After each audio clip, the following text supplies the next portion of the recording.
Welcome to another lunch with Jamie. Excited to have you guys all here. As always, please, let me see you and let's have those cameras on. I'm really excited to welcome our guest today. I don't know if Adam knows how long I've been trying to get him to join us. He's a very busy man, and I think he's spending his time in a really valuable place. He's somebody that you know, obviously knew as a congressman and then just beyond impressed with what he's gone on and done. I got to see him at the DNC last summer. I was really honored to hear him speak. He is such an important voice today. He started an organization called Country First, which is a pro-democracy movement, which is great. And then he also has a Substack, which you guys know how important I think it is that we all sign up for people's Substacks. We pay for people's Substacks. That's how we're going to continue to get unbiased news out to the world, which is one of the biggest challenges today.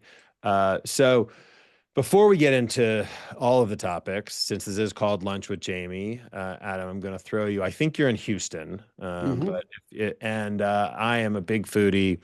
If I was going to come visit you in Houston, I need to where would you take me on your food tour? Where would be a couple of stops in the Houston area? See, it's a bad question because I've only lived here like a year and a half. And so we live in the Woodlands, which is north of Houston. It's a beautiful area. The two places I have here, there's one called it's like True Kitchen, and it's like a really healthy food place. So if you're kind of in the mood for healthy, and you want like something really tasty, I would take you there. It's over by the Woodlands Mall. And then it's also like the Woodlands, we have all the like usually when concerts start, like kind of the mid-level people, they always start here in the Woodlands. So it's cool stuff by there. And then we're gonna have tonight Velvet Taco, and I'm not sure how far Velvet Taco goes, but it's some of the best tacos. So I'm gonna get a hamburger taco tonight, believe it or not. And then there's like buffalo chicken, so I'd take you there too. That'd be the second one. And then we go to Ice House, which is this giant Texas-sized bar where you can go drink beer. We go there, hugest bar I've ever been to. So sounds great. And when you come to hmm LA, I'll take you to Escuela and we can have their beef and pickle taco, which That is sounds great. very similar. All right. So now we're going to get into it. So many things to talk about. I'm going to start with a quick poll just to see what our viewers are most interested in. But we're going to have to start at Trump's 100 days. That's where we are as of today. I can't believe it. The mayhem that's been going on feels like it's much longer. But I'm curious, and it's a hard question, but is there one thing you can point to right now that you feel like is the most consequential event thing, moment of this presidency so far? Yeah, I mean it's a hard one. I could give you about seven, but let me say I think the one that's going to reverberate for the longest is the complete abandonment of our allies and the abandonment of Ukraine. Look, I have real concerns for the domestic, democracy side of things, and so I'm not putting that down. But I think, for 80 years, the post-World War II order was created by the United States of America, and as nice as we are, we didn't just do it to be nice to people. It benefits us, and in one fell swoop, and in 100 days, but really in a much shorter amount of time, we basically blew up the whole post-World War II order. And I think that's going to have consequences through not just like what does this mean for our friends, not just what does this mean for the continent of Africa when we've cut off all the aid and everything to Africa, which, by the way, is the future of the war on terror or economic prosperity. You take your pick. It's going to mean a ton for what does China do in Taiwan? They're watching this. And most importantly, just it makes me sad to know that America's word doesn't mean much anymore. And look, you could elect the best pro-NATO president after Trump, which I hope we do. And it's not like it's going to be automatic again that our friends come back. I think we're going to pay a heavy price for that.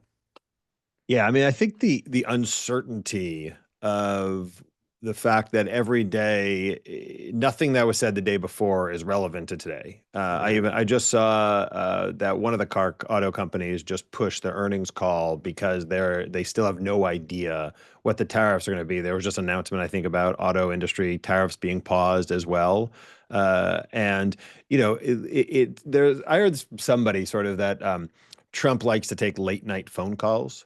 So and Yeah. he has no advisors around at that time. So it's sort of like whoever can get that last phone call in before he goes to bed is sort of what he's going to wake up and focus on that day. And uh, in many ways, I think that's I hate to say the one of the biggest challenges because there's so many just awful policies that I'm seeing coming out, but the uncertainty of every policy and the fact that it changes from day to day seems to be an almost bigger challenge. It is. And so, look, I mean, let's take the tariff issue. And I think everybody would be supportive, as has happened in the past, when you're like, look, there's unfair trade practices with China, and there are stealing IP, all that kind of stuff, particularly in Hollywood, you guys are aware.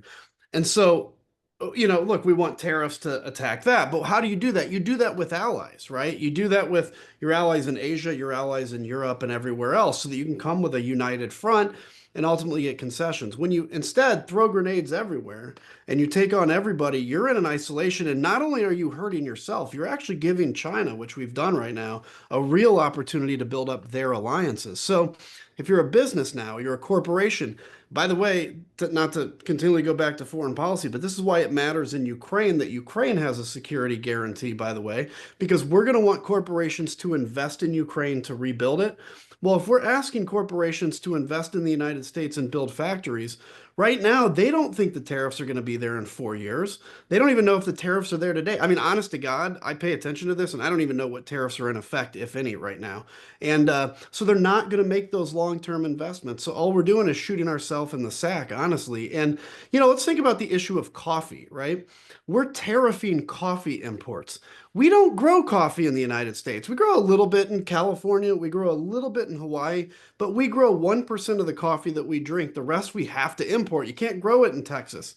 And it's nonsensical. And I think Donald Trump, quite honestly, learned his economics in 1985 when trade deficits mattered because the US auto industry was competing with the Japanese auto industry and we were importing a ton of Japanese autos and it was killing the US auto industry. So trade deficits mattered. They don't really matter today, honestly, the way the economy has shaken out. I have a huge trade deficit with Applebee's. I've never once given Applebee's food for food. I give them money for food, and but that seems to work out for both of us. So the uncertainty, I think, the tariffs are stupid. The uncertainty is like pouring accelerant on stupid right now. Yeah, I heard you talk about this idea that if we had just as a country worked with our allies to then all fight back against China for our trade deficit, that would have been a lot, more of a, rational plan and policy. And can I add one more thing to Yeah. that too? Is so after COVID, one of the last areas I was pushing in my time in Congress was trying to reshore U.S. supply, particularly critical, supply issues, right? We haven't created penicillin in the United States since 2004. That's a problem.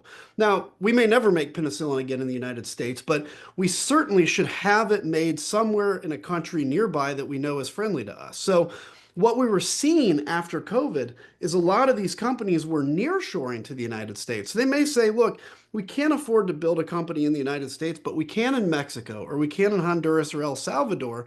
And that is a much better option than having that strangled in China that could use that as a weapon. What we've done, and that was all working out, and what we've done is tariffed our neighbors and basically reversed all the progress we're making right now. Yeah. Well, let's get into Ukraine. I mean, I know that's a topic you speak about often and are very knowledgeable about. Give us a little bit of your sense of sort of setting the table for where we are, which again I know is hard because you never know where Trump is, but where do you kind of see that conflict and where it stands today? Yeah, I mean it's very simple. So I'm a military veteran. I've served 22 years and what I know about warfare is simple and we all learned this in second grade too. A country that's invading a country has to actually take it over. A country that's defending itself, all it has to do is keep defending itself until the invading country runs out of stuff, right? Or runs out of desire. So by that definition, Ukraine is winning this war. I mean, let's look at this. Russia has lost either to death or injury or anything else about 800,000 men in their armed forces. That is every 10 days, Russia loses as many people as we lost in 20 years in Afghanistan by the Ukrainians. Now, what Vladimir Putin is trying to do right now is send a very strong message that he's trying to make people convinced that he has unlimited ability to keep executing this war, that he is determined to never give up. But the reality is, if you pay as close of attention as I do, you see the Russians have actually run out of offensive combat power. They're attacking, I'm not joking, they're attacking on donkeys. They're attacking on e-scooters now because they've run out of armor. They've pulled armor out of storage that they used in World War II. So they're not going to take over Ukraine, but what they're trying to do is to extract as much from Ukraine through Trump as they can. Ukraine thankfully hasn't like really fallen for this. And so what I think we're going to see over the next few months is obviously probably a back and forth on it. We all want to see a peace deal. Like this will end in a negotiation. It's just what does that negotiation look like? And most importantly, does Ukraine have a security guarantee that says, okay, they're probably going to have to give up land? That will be something called de facto recognition. Without getting too wonky, de facto just means we recognize that Russia occupies these territories. De jure recognition means the United States now, by force of law, recognizes Russia as the rightful owner of that, which is what they tried to do in Crimea. And so I think over the next few months, we'll see these negotiations. What you're really seeing is like two boxers in the ring in the 10th round. They're just kind of throwing at each other. And I think ultimately, if Europe stands up behind Ukraine, Ukraine continues to do what they're doing, I think the war will be over by the end of the year. And I think Ukraine will be sitting pretty, in all honesty. And what do you think in your mind is sitting pretty for them? I mean, what do you think is the best case scenario for them today? Well, the best realistic case Yeah. scenario for them is probably a freeze of where the lines are right now, with again, no recognition of the fact that, yes, Russia occupies these territories, but in our mind, they're still Ukrainian and they will again be Ukrainian someday. I would love to see Russia return the 30,000 children they've kidnapped as part of this deal. I mean, if anybody, I have one small kid, he's 3.5 years old, and I couldn't imagine him being abducted, given a new name, basically his memory of me erased, and being convinced he's Russian, and I have no way to ever track him down. And I will tell you, by the way, the United States was doing a great job of tracking these children so that eventually we could reunite them with their parents. That program was ended under Doge to save a couple of bucks, right? That makes me furious. I won't get to it because I get pretty sparked up on that one. But I think then the next thing is taking those frozen Russian assets in the hundreds of billions of dollars, using those to rebuild Ukraine and giving Ukraine a security guarantee. I would love to see it under NATO. That's probably not going to happen, but something that says if Russia resumes this war, they will face the full might of the West. Unfortunately, probably yes, Crimea is going to be gone in reality, but let's think about Estonia, Latvia, and Lithuania were under Soviet occupation for 80 some years, and eventually they were free again. That may happen in Crimea. Uh, why do you think the children that have been taken have not become, the cause the American people are protesting about, or international community, or they rarely on the cover of a newspaper, a news story? Why are they sort of forgotten? I don't know. I guess the only thing I can figure is it's the crime is so horrific that it doesn't seem real. I mean, this is the thing you'd read about in the Bloodlands, right? In the 1920s and 30s, and you read about under Adolf Hitler and what he would do, and it seems unrealistic that Russia would kidnap these children and erase their identity, but it's exactly what they're doing. And it gets some attention in certain circles, but I don't understand why it hasn't cut through mainstream. I remember back, in Syria, there was this boy that was sitting in an ambulance. His name was Omaran, and he became the face of kind of the anti-Assad, stuff. And children, so the face of children can really be compelling. I guess part of it, think of it this way: when you kidnap 30,000 children, you don't take their picture. So to us right now, it's a statistic. If we saw the faces of these 30,000 children, it might be a little different. I saw one picture that came out of Russia of these kids on an airplane or a bus, basically looking really sad, having just been taken from their parents. If that picture would be out there more, I think it would be more impactful. Right, yeah, it definitely seems like something that's got to make it to the forefront. I mean, I feel Mhm. guilty about that. It's not something I talk about on a regular basis, but it's when you do say it, it doesn't seem possible. Or it doesn't Yeah, seem like you could believe it. yeah, Um, um, so you obviously have never been a fan of Donald Trump. right. You were always an outspoken critic, and in many ways, sort of ended your short-term political career because of it. When you think back to sort of the steps you took and what it led to, I mean, do you regret going into politics in the first place? Do you think that you should have done things slightly differently as you sort of made those decisions? I know there are certain places you talk about how you held back, obviously, to try because you were, focused on your political kind of career. But what do you sort of think looking back now? So the regrets I have, if I look back, I wish I'd have voted for the first impeachment. I actually came pretty close, and I never said it, but I came close internally. And if you actually look at my statement after I voted against it, it was a pretty scathing statement. Now, I say I regret that. In the same token, I'm glad I didn't because it allowed me to survive, through to be able to handle the January 6th stuff. I mean, that's just kind of the reality of politics. That's one of them. I think I regret not fully understanding. When I was taking on, I got elected under the Tea Party in 2010, and immediately was at loggerheads with them. Because I was voting to raise the debt limit. I thought I was a conservative, but I'm an Illinois conservative, which actually to the South was a liberal conservative or a liberal Republican. And so I was in loggerheads with them constantly. And I realized we were losing ground. I never would have realized that we'd be a party that someday, for instance, would be sympathetic to Vladimir Putin. I don't have any regrets, though, whatsoever for taking on Donald Trump. And the only regret I guess I have is I didn't do it harder and louder. So it's interesting, and you guys probably in your own lives in some way can relate to this. But when you think about getting elected to Congress, I think every person that gets elected to Congress thinks about like, maybe I'll have an opportunity someday to kind of do something and stand up and speak out and be the, Mr. Smith goes to Washington, right? I've learned that very few people that even get elected to a position like Congress have that opportunity, and a fraction of those that do actually do it, right? I got to do it. I got to stand there basically alone and say, I don't care what pressure comes. I know what's right. I know what my oath requires of me. And what I mean is like, look, I've been through a lot of counseling and dealing with some of the, broken relationships, the hardship that's happened. We've got a documentary that we're trying to get distributed, but it was called The Last Republican, and it really follows me for the last 2 years and my wife, and you can see through that. Steve Pink, by the way, if you guys know him, he directed it. But it's you could see the weight it takes and the damage it takes. But I also know one great thing about it, which is, and I'm not saying this sound dramatic, two things actually. One, so I wear on my wrist on the name of Andreas O'Keefe. He was killed in Iraq. He was a friend of mine, was killed in 2018. When I ran for Congress, I had just come back from Iraq, and I remember thinking, if I'm going to ask, if I'm going to vote on issues of war, and we as a country are going to ask 18 and 19-year-olds to die for this country, I should be willing to give up my career for the country, right? Like, what a small sacrifice. Unfortunately, I've seen a number of people that'll salute caskets and not take a vote to save their country.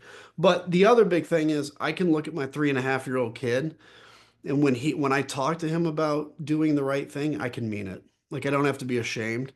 When he reads, Kinzinger is not a common name. When he reads his last name in the history books, which I think he will at some point, he won't be ashamed of it. And that means a lot. That's something I'm proud of.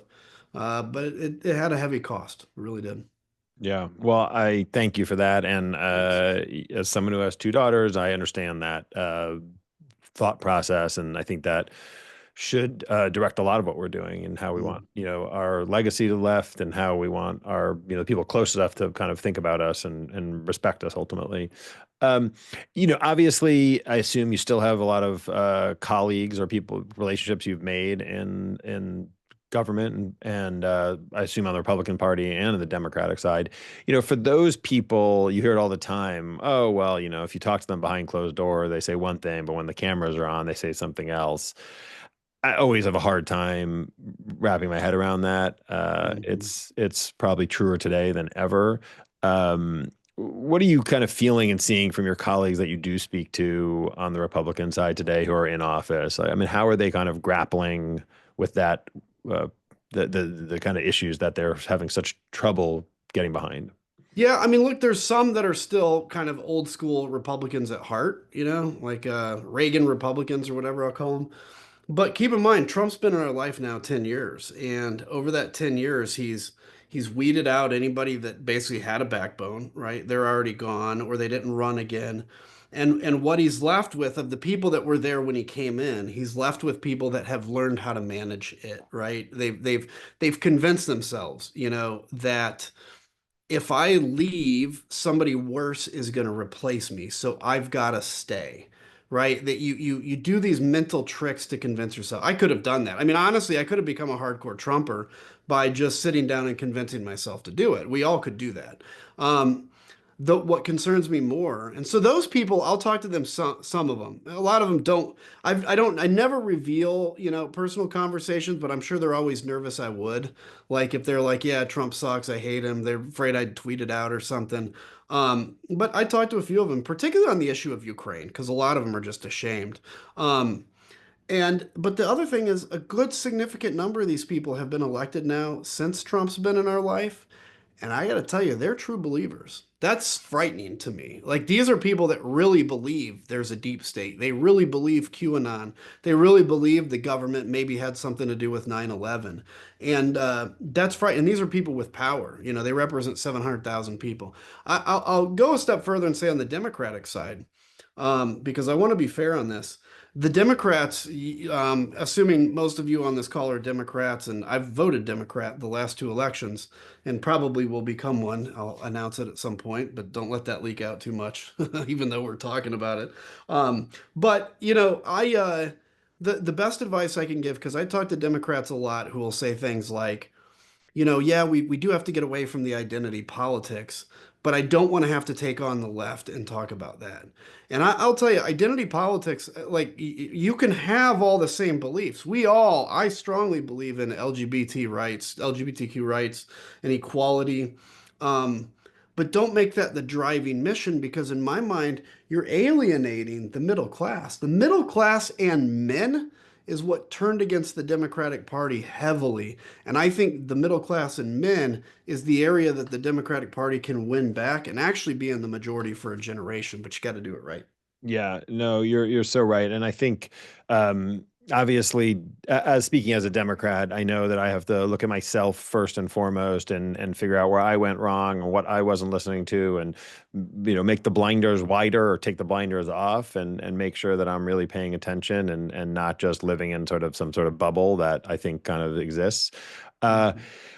I'm curious, and you sort of indicated this already, but in regards to the GOP and the Republicans going forward, Jim Vandehei from Axios was on here, and he talked about how he felt back in the spring if Donald Trump, pulled himself out of the race last spring, it was more likely that Tucker Carlson would be the GOP nominee than Marco Rubio or any sort of traditional Republican, a Mike Johnson even. Do you think the future of the Republican Party at this point is more likely Tucker Carlson or Joe Rogan or Dana White or somebody who's outside of the political sphere? Or do you think there's a world where we get a little bit back to politics? Donald Trump Jr., as someone else just put in there. Yeah. Look, I think if I had to put odds, I'd say 3-1 odds we stay the Tucker Carlson party. And I think what happens there, this is again, when I talk about we've got to win men back. Look, for 10 years, there was this terrible phrase that went around all the time called toxic masculinity. And by the way, there is toxic masculinity. I think Donald Trump models that, Joe Rogan models that. But the problem is for a long time, young men felt alienated, like all masculinity was toxic. They didn't know where they were. They didn't know what to, and men like me, we didn't provide what healthy masculinity was to them. What's healthy masculinity? It's defending the defenseless. It's punching up, not down. It's fighting to defend your family, right? That kind of stuff. And uh, and so then this toxic version comes along and just draws these men to it, because in the absence of any other example, that's the only thing defending what they feel they are. And that's why Tucker Carlson and again all those people. So where does the party go from here? I mean, look, if Donald Trump was raptured by, it would be the devil tomorrow, and he was just gone, he would be replaced obviously by JD Vance, but JD Vance would try to mimic him. Whoever would be vice president would try to mimic him, and I don't think that would change. Now, where it will change, because this is how politics works, is when Republicans finally get their ass handed to them. And when they do, they're going to lose the House, I think, in a year and a half. I mean, if they don't, that's malpractice from the Democrats, but they're going to lose the House. They're very likely never going to win the presidency in 2028. And if they get schooled and crushed, and the polls continue to decline like they have in just 100 days, by the way, which is pretty stunning, then I think when they realize they could never win a majority again, that's when you have people come in and present a different vision. But short of that, as long as they're still competing at 50-50 with Democrats, I think you're going to see the party continue to be what it is today. Yeah, I think you're sadly correct. It's a weird moment when I'm, would happily go get a Marco Rubio tattoo. I know, And no kidding, right? and uh, um, you talked about this a little bit, but what are some specific things that you see as a way to win back, these groups of people that the Democrats lost? Are there literally specific actions? Not saying that you're going to be running for office anytime soon, although you're welcome to announce that. But if you were and you were giving advice to Democrats today, what would it be? Yeah, look, if I ran, let's say if I ran for president in 2028 under the Democratic banner, what would it be?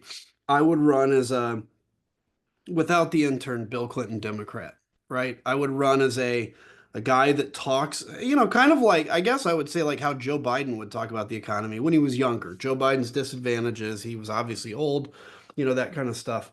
I would talk about the middle class. I would be supportive of unions. Unions are important in this country, and I was actually a pro-union Republican, one of the few. But what I recognize on unions is, pushing back against this billionaire class is essential, and this is how you're going to do it. I would also be railing against the billionaire class, and not just billionaires, people that made money. We don't want to demonize wealth. That's not what I'm talking about. But what we do need to point out is the fact that Elon Musk spends $250 million to influence an election. I got to promise you, our founding fathers never intended that to be the case. If you look at all of their writings, this was so far from their mind. They never expected a guy worth $500 billion to stand on a stage at CPAC with a chainsaw, giggling about cutting stuff that people need in government. And by the way, protecting SpaceX and Tesla contracts. We're still planning to go to Mars, which I'm all for space. I'd love to go to Mars. I know a lot of astronauts that think we're never actually going to go there, but maybe now's not the time to be investing everything in Mars when we can't even pay food stamps or whatever. And, which we can, by the way, and so I think that's the focus is it's the billionaires that have taken advantage of us. It's getting back to what it means to be middle class and why that's important, and the corruption of the Trump administration. How many of you on this call have heard the word the Biden crime family? We've all heard it. There was never a crime ever proven in the Biden crime family, but that stuck.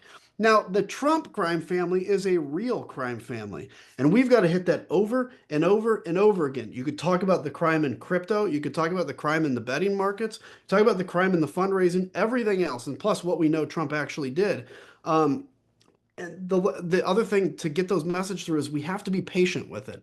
We have to keep hammering it and be patient with the message over and over again. So if I ran for president, I would run as a middle class champion, not play the identity politics game because I think that just alienates so many people. Be pretty moderate on guns. A lot of people, you can support some changes to assault rifles, but generally support concealed carry measures, stuff like that. And I think Democrats could win the center again with policies like that. I think that sounds great, and I am officially drafting you to the Democratic bench. I know you're All not right. officially out as a Democrat, but I think, and I don't know what you see today. I actually think one of the more inspiring things is how deep the Democratic bench is. Yeah. Obviously, lots of things are going to happen. Time's going to change things, and we'll learn things about certain candidates we don't know, and people will shine. But if you look at Josh Shapiro and Wes Moore and Gretchen Whitmer and Mark Kelly, and it goes on and on and on, that's really exciting. And Gavin Newsom, and I think a lot of them, most of them lean center, which I think, Mhm. even everybody's favorite, far left radical AOC leans a lot more to the center than she did when she, came into power. So I think that's really exciting. And I think we need you back in politics. If you believe that's how you can make your biggest impact, I think it's important. So, we'll wait for you to come back and officially make that. uh, Right here. yeah, exactly. Um, um, I want to change gears a bit. You and run another poll. I heard you talking about Pete Hegseth and how your thoughts on him. You obviously have experience in the military, like he does, and you've made your comments about him being defense secretary. Um, who do you think is the first person to go out of this cabinet in the Trump cabinet? And if you were betting, what would you be your top three? And do you see it happening in the short term? Yeah, my first would be Pete Hegseth. I think he's gone eventually. I don't know how long, but I think him next. I guess Waltz is not in the cabinet, but I think Waltz will leave. And then maybe Lutnick, because Lutnick's kind of he steps on his he steps on his whatever every time he talks, and so what is yeah the reason I think it's going to be Hegseth though is this guy is way in over his head. I mean, look, I outranked him in the military and I spent 12 years in government and if I went to the DoD, I would be very quiet. I would learn my job. I would not be trying to be a showman. I would try to get things done. He went there and became an entertainer, and he doesn't know what the hell he's doing. And we could see that. The Signal chat, by the way, if I would have been caught doing something like that, even as a congressman, really, I would be facing jail right now. And he got away with it because it's Trump. So I think they're not going to push him out necessarily right away because they don't want it to appear that the quote unquote libs, pushed him out. But I think he's probably on Trump's shit list because typically when Trump has to say something like, I fully support so and so, it means he's about to get ready to throw him under the bus. So that's what I would say. The rest of them, look, I mean, they're all brilliant this time at knowing how to play Donald Trump. Back in the first term, they were actually generally competent people, and they would piss Trump off. All these, I'm looking at this list you put up. Every one of them are sycophants to Trump. I mean, you watch those cabinet meetings where they're like, "You're doing such a great job," and right, and it's like it's pathetic. And that's all you have to be. You have to do a lot of tweeting. You have to be on TV as much as you can, and you'll keep your job. So I think it's going to be a fairly steady cabinet. But I think Marco Rubio may be the first to go on his own volition, though, because this dude has sold his soul and eventually that's got to tear you up, right? Eventually you've got to think like, hey, the Russians are actually murdering Ukrainians and I'm pretending to be on the side of Russia and I know better. Deporting Cubans to Cuba and it's Marco Rubio. Like, so I think he may be the first to go voluntarily. Well, then I actually might have to get that tattoo if he goes going voluntarily. So, And by the uh, way, I'll also say there's nobody that ever came out of the Trump administration that A had their soul intact, that didn't have any real psychological damage and that has become somebody. I mean, everybody from the last Trump administration, where the hell are they now, right? They're right. gone. Right. Yeah. Well, it's fair to say Pete Hegseth won our poll by far. So the odds are there.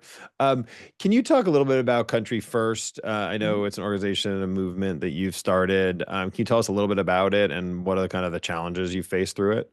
Yeah, so it's country1st.com is the website. And look, I basically started this right after January 6th initially as a way to save the Republican Party. And when I realized that was a lost cause, it became really a bipartisan movement. And then it has evolved into what I call democracy defense here at home.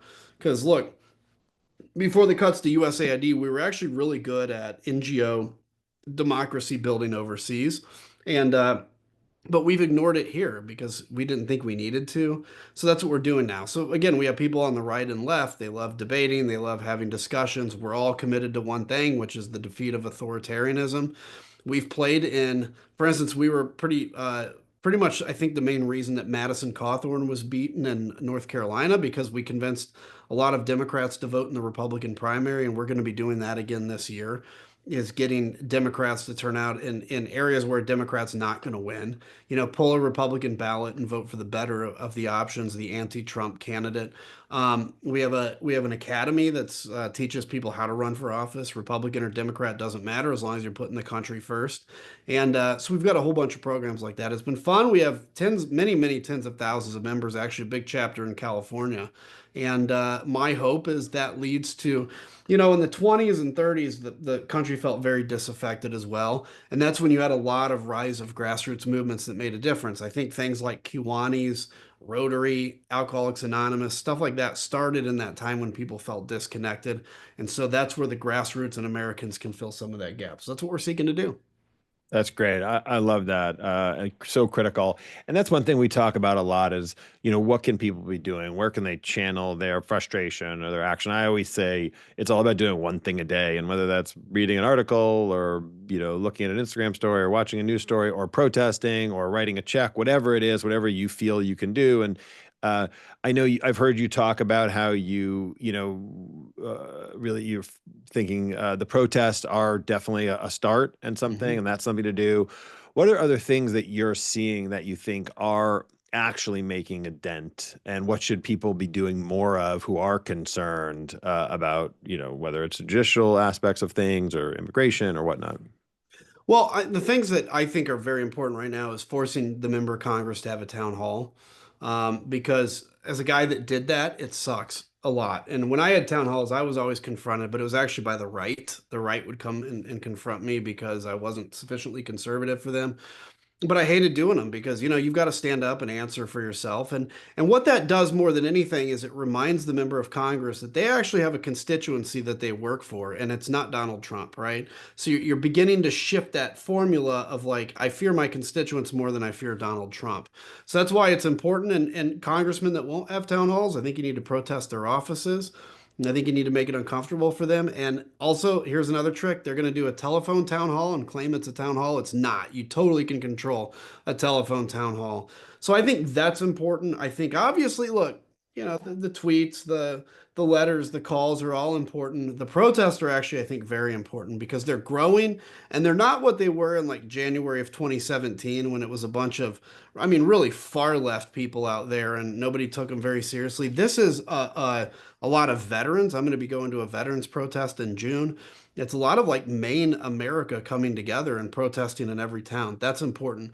But I also think this, look, I'm going through this process called the gap and the gain, where it's like instead of focusing on what you haven't achieved, it's like celebrating what you have, and you can find happiness through it. It's a whole book about it, so I can't explain it. But I think we need to look at that with where we're at right now, which is what have we achieved in 100 days? Well, the country's in a bad position, sure. But Trump has terrible poll numbers. Millions of people are showing up. It looks like America is truly saying that we're not going to succumb to illiberalism, to authoritarianism.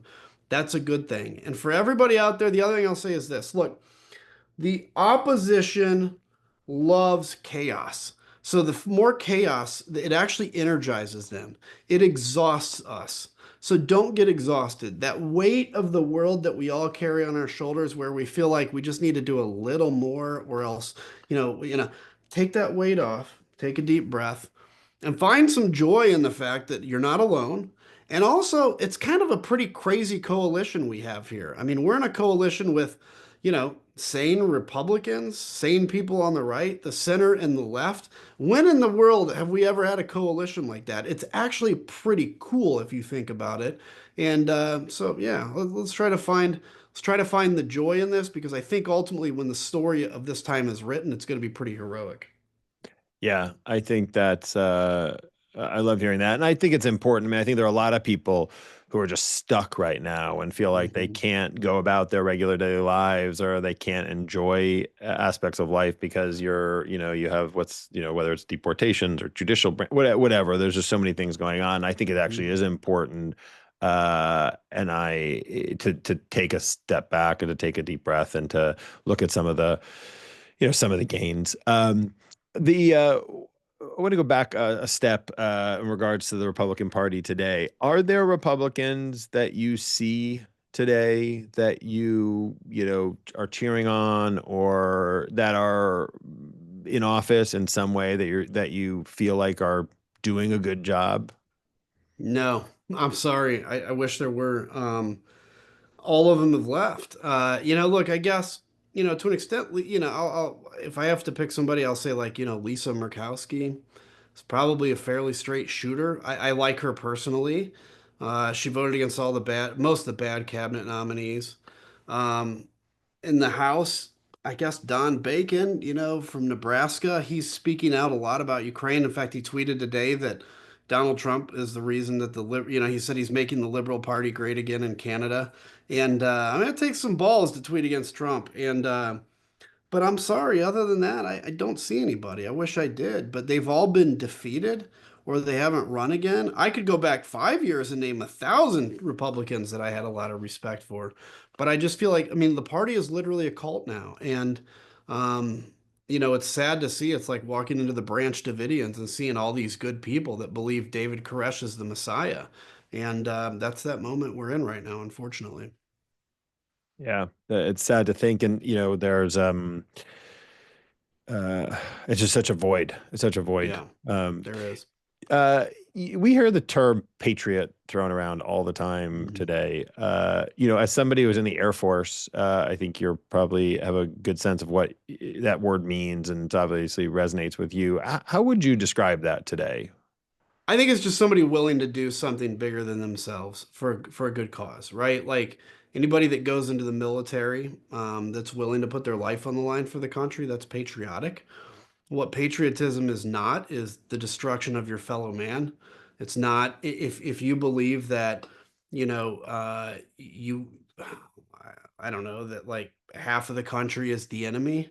I don't think that's very patriotic, but yet the people that call themselves patriots see, their fellow American in the center, or even me, like me or the center or the left, they see him as the enemy more so than they would see China or Vladimir Putin as the enemy. That's not patriotic. To me, patriotism is basically being willing to stand for what you believe and for a better America. Look, if you believe that the views of the left are the best thing for America and you're willing to put that into action and you truly believe it, I think you're a patriot because even if I disagree with some of the policy, it doesn't fricking matter because nobody really knows who's right. We just have opinions, but I respect the fact that you want to make America a better place. And if you seek to destroy America, you're not a patriot. And quite honestly, I feel like those on the right are seeking to destroy this country. And so I guess that's how I would define it. I think that's very well defined. Uh, One thing I'm always trying to figure out how to do, and more now than ever, is how to communicate with people who come from different values, different perspective, different experiences, different, parties. What are some tips you use when you're talking to somebody who was a Republican who voted for you, and is frustrated by who you are today, or just somebody who has differing viewpoints? Are there things that you have discovered that make that conversation go smoother and to get to some place of kind of agreement? Yeah, I mean, I experienced this recently. To be honest with you, I've lost a lot of friends, and like my co-pilot in Iraq at one point a couple years ago sent me a text saying he was ashamed to have ever flown with me, and like that kind of shit. To be honest with you, I have no desire to reconcile, and I don't think I think if you have if a relationship is broken up, no matter what kind of a relationship and it was toxic, if somebody is willing to, break up a friendship because of your political beliefs, then that's on them. The best advice I can give though, because I had somebody very close to me, a family member that we actually didn't talk for a number of months, and we finally just kind of buried the hatchet, and we just had to come to the conclusion that we both loved each other and we just are going to have to avoid talking about politics. And, I came to the recognition that, this dude is like, he his viewpoint of what is important is different than mine. For him, his he's got a daughter that was flirting with whether or not she was trans and some of that stuff. So you can see where that hits him personally as a dad. For me, my view is broader, which is what is happening at the United States of America, right? What is happening to democracy?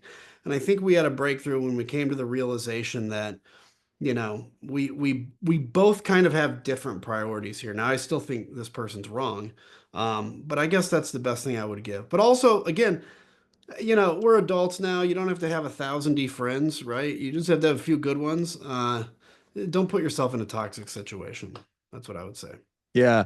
I mean, one of the things I've been trying to do is trying to be willing to have those conversations, trying to understand where people are coming from, and then truthfully and completely genuinely going and finding out facts from multiple sources of things we differ about. I Mhm. had somebody who, who I was speaking with who questioned the 2020 election and had all these things and stats. And I said, I'm sorry. I said, I'd never heard any of those things you're bringing up, but let me go do my research. And I did my best to find conservative and liberal and different viewpoints. And I came back and I said, listen, I did all the research. This is all I can find. So unless you can find something to counter that from multiple sources, I don't understand how we can. And it's actually worked to some extent. I mean, I think some people Mhm. are just sort of believing, or in this sort of lost in this cult. But I'm going to take the sort of, guerrilla tactics of fighting one by one, and I don't know how many hundreds or thousands or tens of thousands of people I'll reach, but I think for me it's important that I do that. Yeah, and you'll never be wrong by being the bigger person, right? You never are wrong by listening. It only makes you better and stronger. But I'm going to tell you the one area that I don't think reconciliation should happen, which is no offense, but you're the governor of California having Steve Bannon on his podcast. Nothing made me more angry than that. Steve Bannon is the guy who refused to come into Congress. He's the reason we had January 6th. He's the reason I was locked in my office with my gun out, thinking I might have to shoot my fellow Americans before I get killed. There is no room for somebody like Steve Bannon to have a conversation with anybody. And for Gavin Newsom to have mainstreamed him, to me, is unforgivable. But that's just my opinion. I hear that. I mean, I think the one thing I would say is I think not even just Bannon related. I think if you get into these one of these situations with these people, and Bannon is not a part of this, who yeah, when you're on a podcast, you're on a talk show or anything, I think the idea that people allow people just to make statements and sort of just let those statements sort of Yeah. linger and just move on from it. I mean, you can't, even I think Bannon was on Mar, right? And I think, they just kind of washed past the fact that Bannon's focus is Trump to run for a third term. And I don't know, Yeah. understand how you can continue the conversation. It's sort of like, hey, okay, we're going to stop here. Like, that's not Hmm. possible. That's not legal. That's not our part of our government. And we can't continue this conversation if that's your plan, because that means you don't believe in our country and our laws. Yeah, it's very different than saying, okay, you want a 45% top tax rate. I want a 40%. Okay, yeah, I got it. We got a difference. Let's move on and talk about something else. That's very different than I don't even think that the constitutional system we use should exist anymore. And I don't think that's a legitimate viewpoint. I totally agree. All right, we're going to go to a couple of questions before we let you leave. One is from my good friend Jelani Johnson, who works at Macro and just produced a great movie called Freaky Tales with my friends Ryan Fleck and Anna Boden that just came out. And Jelani, I'll pass it over to you. First of all, thank you so much for your time today and just You your bet. commitment to our country. You bet. Thanks. You mentioned that you have a 3-year-old son. What do you think is the most important global issue as it pertains to his future? I mean, there's two that I can think of right away. First is undoubtedly climate change because we're seeing the results of that. I think in my life, I mean, I live in Texas now. We've had the hottest summers like basically 5 years in a row.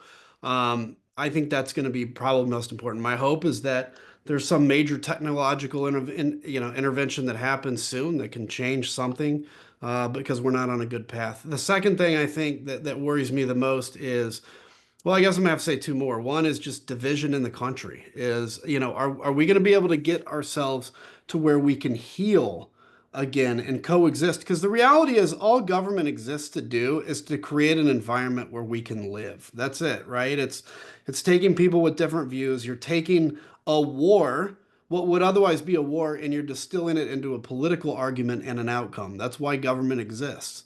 So we don't have to hit each other over the head with clubs. So I'd love him to be raised in the environment that I got to experience the first 40 years of my life, like, respectful, or I guess 35 years. I'm 47 now, so it's been a while since we've had respectful talk, but being able to have differences. And then of course the last thing, getting back to the foreign policy stuff, I can't imagine him being raised in a world where the United States is not the top dog writing the rules of trade, protecting the waterways, benefiting from that. I worry that, he's going to be in a declining empire, so to speak, and I hope that's not the case. Um, great question, Jelani. Why did you make the move to Texas? And then the other question is, I had Jasmine Crockett on here, and she talked about how she genuinely believes that Texas is going to go blue in the near future. She said right now, Texas is one of the lowest states in voter turnout. And she said if they can flip that, I think it was something like 45 or 46. And if they could get it to 42 even, she Mhm. feels Texas could go blue. What's been your experience in Texas, and do you kind of think that is in the realm of possibility? So I was working with Colin Allred against the man I hate more than anybody. Sorry, Ted Cruz. He's my nemesis, and he was since I was in Congress. But and Colin got beat. But it ended up being really red kind of outperformed what our expectations were. I think it's really possible that in a year and a half, it's going to be more of a blue wave. And so looking at, Ted Cruz at one point when Beto ran, and keep in mind, Beto was a little too far left, I think, for Texas. When Beto ran, at one point, he only lost by 1% for governor or Senate, whatever it was he ran for. And so I think it's possible Texas could go blue. And it may go blue, particularly if Ken Paxton, who's a batshit crazy psycho lieutenant governor here, is running against Cornyn. If he beats him in a primary and Paxton is the candidate, Colin Allred is running as a Democrat again with basically starting at 100% name recognition. Texas may be in play, maybe. It's not a safe bet, but it may be. I think in 10 or 15 years, you may see Texas certainly be at least a purple state. We were closer to that, but then the dynamic shifted when Hispanics started splitting more evenly for Republicans and Democrats. That took Texas pretty solidly back into the Republican camp because the Hispanics were the reason that Texas was getting closer to blue. Why did I move here? Totally accidentally. I mean, my wife is from El Salvador, and so if you live in El Salvador, you either have a house in Houston or Miami, and her family has a place in Houston. And so we came here after Congress just to kind of figure out what's next, where we wanted to live. I kind of wanted to move to Charleston, South Carolina, because I love it there.